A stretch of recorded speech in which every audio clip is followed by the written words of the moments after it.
久しぶりです。長い間、動画投稿、ブログの更新、Twitter の更新ができなくて、申し訳ありませんでした。たくさんの心配のメールだったり、Twitter の DM であったりを送ってくれた方、本当にありがとうございます。すごく励みになりました。で、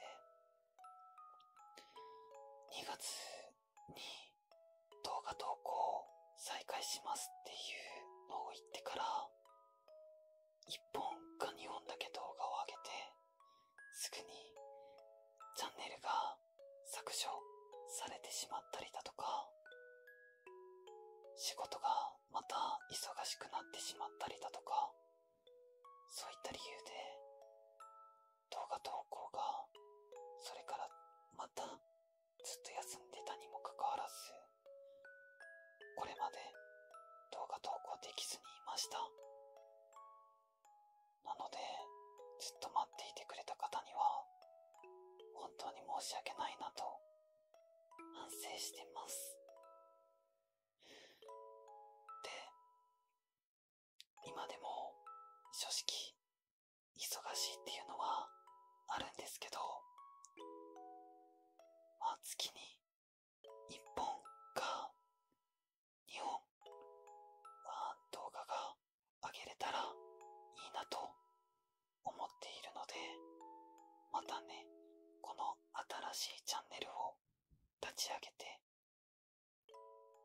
ゼロからだけど動画投稿していこうかなと思っています。それと、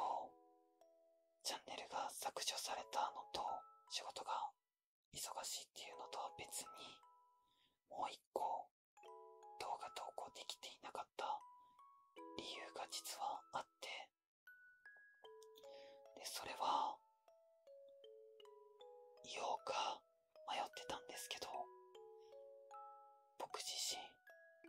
結婚しまして、